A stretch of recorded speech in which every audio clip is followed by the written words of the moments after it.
Plasma bolts slammed into the human barricade in bursts of blinding white light, vaporizing permacrete and melting steel like wax. But the colonist soldiers crouched safely behind the glowing barricade, unflinching. The heavy plasma cannons fell silent as the Galactic Council troops stopped firing in shock. Somehow, these backwater rebels had survived a full plasma barrage without a single casualty. Commander Mira gripped the hollow table's edge as the vidlink went dead, her claws digging into the composite material. She had to see it again to believe it. "Play it back," she ordered, her tone icy cold. The scene rewound, showing the plasma bolts impacting the human barricades in slow motion. Mira's blood ran cold as the fire washed ineffectually over the colonists, as if they were protected by some invisible energy shield. But the readings were clear. No technology was at play here. These humans were naturally absorbing the blasts. On Zephyrus, Alan Scora lowered his rifle as the last echoes of plasma fire faded into the jungle. The enemy knew now. The secret was out. He turned to his assembled soldiers, their eyes glinting with the reflected glow of superheated permacrete. They had all seen it too, a game-changing revelation 30 years in the making. Ever since that fateful day, when the alien artifact had pulsed beneath the planet's surface, the day everything changed for Zephyrus Colony. Scora straightened, meeting each soldier's gaze in turn. "You all know what this means," he said, his voice low and resonant with purpose. "The Council will come for us now. They'll want the secret of the artifact, what it did to us." He hefted his rifle, the custom grip molding to his palm. "And we're going to make damn sure they never get it. Suit up and get ready to move out. This is the day we've all been training for. The day humanity takes a stand." In the heart of the Zephyrus colony, chaos reigned. Galactic Council dropships descended from the smoke-filled sky, disgorging squads of heavily armed soldiers into the streets. They moved with ruthless efficiency, kicking down doors and dragging colonists from their homes at gunpoint. Panicked screams echoed off the prefab walls as families were torn apart, husbands and wives separated for interrogation. From a clifftop vantage point, Alan Scora watched the scene unfold through macro binoculars. His heart made as he saw a young father wrenched away from his wailing children, the muzzle of a plasma rifle jammed against his spine. This was the price of their resistance, the cost of defying the Council's iron grip. Beside him, Dr. Alara Voss lowered her own binoculars, her face grim. "We can't let this continue, Alan. Those people down there, they're depending on us." Scora nodded, his gaze still fixed on the distant settlement. "I know, but we need that artifact. Without it, we're just a bunch of colonists with fancy DNA upgrades. We need to level the playing field." Voss pulled a cracked datapad from her satchel, its screen flickering with ancient schematics. "I think I know where it is. The first settlers hid it away in a mountain temple, far from the colony sites. But the way is dangerous. Early reports mentioned deadly creatures, hostile terrain. They called it the Gauntlet." Scora's eyes narrowed. "Then that's where we're headed. Gather whatever supplies you can from the caches. We move out at nightfall." As dusk settled over the jungle, Scora led a small team of resistance fighters into the undergrowth, Voss close behind. They moved in silence, darting from shadow to shadow as Council patrol drones buzzed overhead. At the edge of a clearing, Scora held up a fist, signaling a halt. A squad of Council troopers stood in their path, scanning the tree line with IR visors. Scora unslung his rifle, the weapon's smart link syncing with his enhanced vision. He exhaled, finger tightening on the trigger. Suddenly, a burst of plasma fire erupted from the opposite side of the clearing. The Council soldiers scattered, shouting in alarm as a figure in advanced armor strode from the jungle, a smoking rifle in his hands. Scora recognized him instantly, Captain Riker Dante, a mercenary with a fearsome reputation and a penchant for taking on suicidal contracts. Dante had gone toe-to-toe with the Council on a dozen worlds, always emerging unscathed and well-paid. As the last trooper fell, Dante turned to face Scora's team, his helmeted head cocked to one side. "Alan Scora, looks like we're after the same prize." Scora kept his rifle trained on Dante's chest. "What do you want, Dante?" The mercenary chuckled, the sound distorted by his helmet's vocoder. Same thing you do, Skora. That artifact. I've been hired to bring it back to Earth, along with whatever secrets it holds. But I'm thinking we might have a better chance of reaching it together. Truce? Skora hesitated, glancing at Voss. The doctor nodded slightly, her eyes calculating. Skora lowered his rifle. Truce. For now. But if you cross us, Dante... The mercenary shrugged, slotting a fresh plasma cell into his rifle. Wouldn't dream of it, Skora. Now what do you say we go and claim our prize? As the strange allies ventured deeper into the jungle, none of them noticed the small, pulsing light on Dante's wristcom, a transmitter beacon sending a coded signal up to the stars. The jungle night erupted in chaos as massive ships punched through the atmosphere, their hulls glowing white-hot from re-entry. Skora's team hit the ground as shockwaves rippled through the air, toppling ancient trees like matchsticks. Dante's helmet visor flickered, struggling to process the energy readings. Those aren't council ships, he growled, voice tight with tension. Before anyone could respond, plasma fire erupted from the tree line. But this wasn't the familiar white-blue of council weapons. These bolts burned an alien green, vaporizing everything they touched. Fall back, Skora shouted, dragging Voss to her feet. They sprinted through the underbrush, ducking and weaving as emerald death lanced overhead. A scream cut through the din. One of Skora's resistance fighters stumbled. A smoking hole burned clean through his chest. Dante grabbed the fallen man's weapon without breaking stride.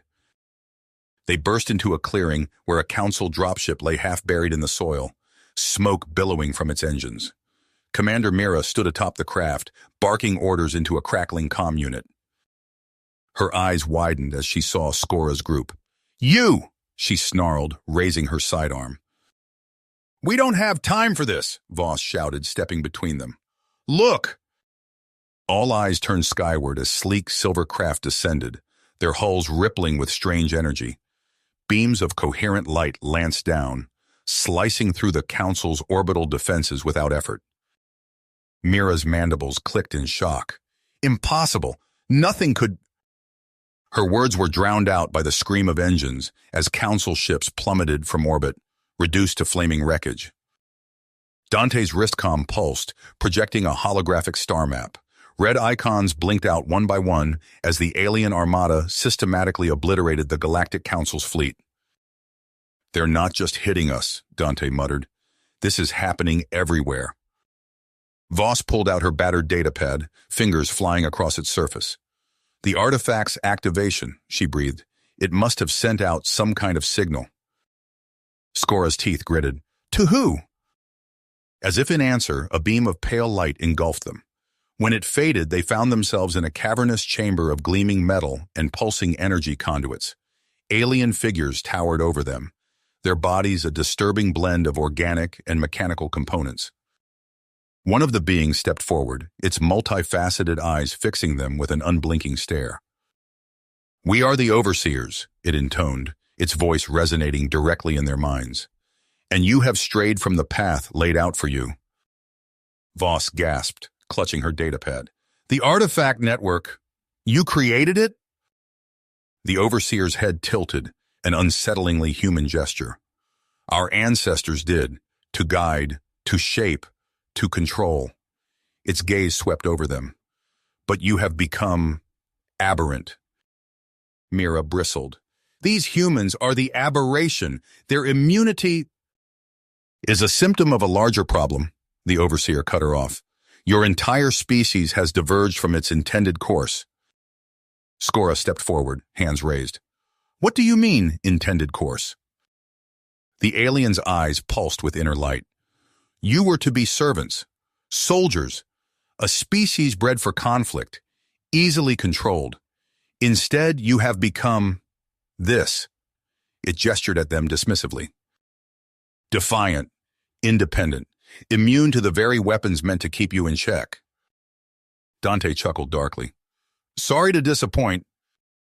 The Overseer's attention snapped to him. You misunderstand. This is not a negotiation. It is a reckoning. Suddenly, alarms blared throughout the facility.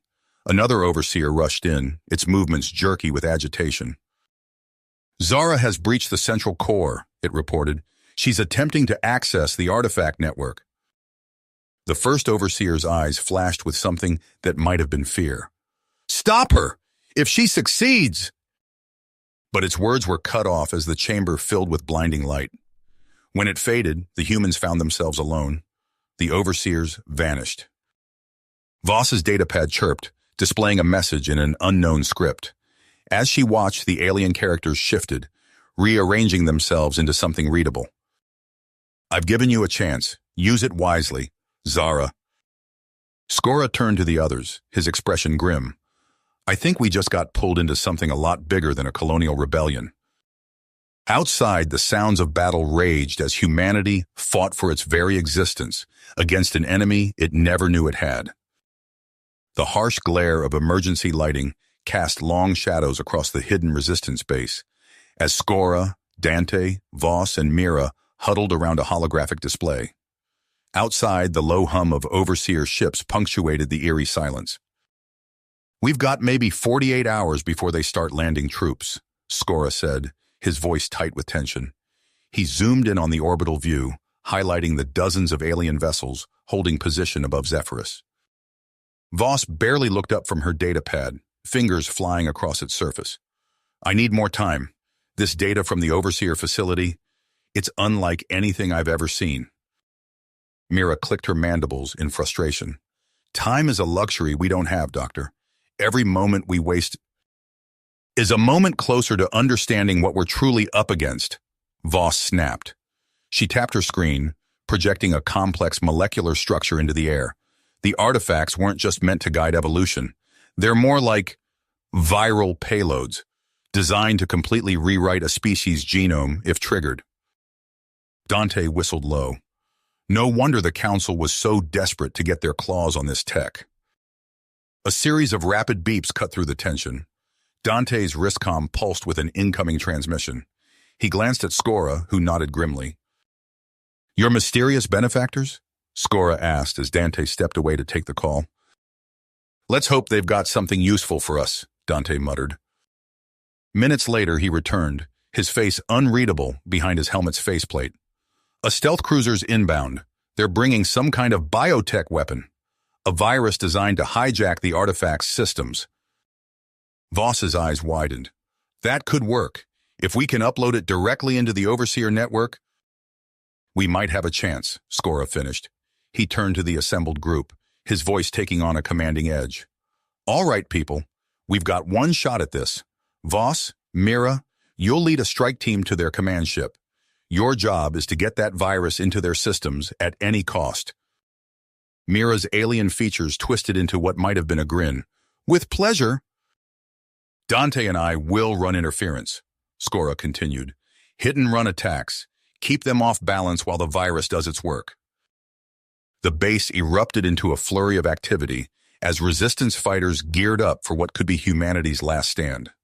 Voss tucked her datapad into a reinforced case, painfully aware of how much rode on the information it contained.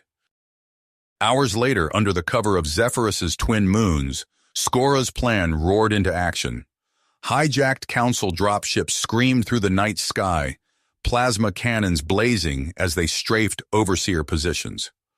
On the ground, Dante led a team of elite operatives, their enhanced physiology allowing them to slip past alien defenses with terrifying efficiency. Aboard the Overseer command ship, Voss and Mira fought their way through twisting corridors of biomechanical horror. Overseer defenders fell before their onslaught, but each step came at a cost. By the time they reached the central control hub, their team had been whittled down to a battered handful. "We can't break through," Mira snarled, her armor smoking from a dozen near misses. "Their firewalls are too strong." Voss stared at the pulsing core of the artifact network, an idea forming. "Then we go around them." Before anyone could stop her, she jammed the virus directly into the glowing mass of energy. For a moment, nothing happened. Then the ship lurched violently, claxons wailing as system after system went dark. Through the viewports, Voss watched Overseer vessels power down, drifting helplessly in orbit. But their victory was short-lived. The artifacts on Zephyrus's surface erupted with crackling energy, bathing the planet in waves of mutagenic radiation. Voss's datapad chirped urgently, displaying a rapidly shifting genetic sequence. "No," she breathed, horror dawning as she realized what they'd done. "We didn't just stop them. We've started something new." On the planet below, Skora and Dante watched in awe as colonists emerged from shelter, their bodies glowing with an inner light. Subtle changes rippled across their forms, sharper features, enhanced musculature, eyes that gleamed with newfound power. "What the hell did we just do?" Dante asked, his voice barely above a whisper. Skora didn't answer. He was too busy staring at his own hands, watching as they began to change before his eyes. Skora's eyes widened as he watched his hands shift and change, skin rippling with an inner luminescence. Around him, colonists emerged from their shelters, their bodies pulsing with the same otherworldly glow. "What the hell did we just do?" Dante's voice crackled through the calm, barely above a whisper. Before Skora could respond, a deafening roar filled the air. He looked up to see Dante's extraction cruiser engulfed in a blinding flash. The thermometabolic warhead detonated, its energies meant to halt the mutagenic wave's advance. For a heartbeat, hope bloomed in Skora's chest. Then horror replaced it as the wave not only continued but accelerated, consuming the cruiser and the detonation sphere in its relentless advance. "Skora!" Voss's panicked voice cut through the chaos. "We need to evacuate now. The artifacts, they're not just changing us, they're rewriting everything." He turned to see Voss and Mira sprinting towards him, their faces contorted with fear. Behind them, the landscape itself seemed to writhe and shift, buildings and vegetation melding into grotesque new forms. "To the ships!" Skora barked, gesturing towards the resistance vessels. "Move!" They ran, dodging colonists who were no longer recognizably human. Some had fused with the very ground beneath their feet, while others twisted into impossible shapes, flesh and bone, merging with metal and stone.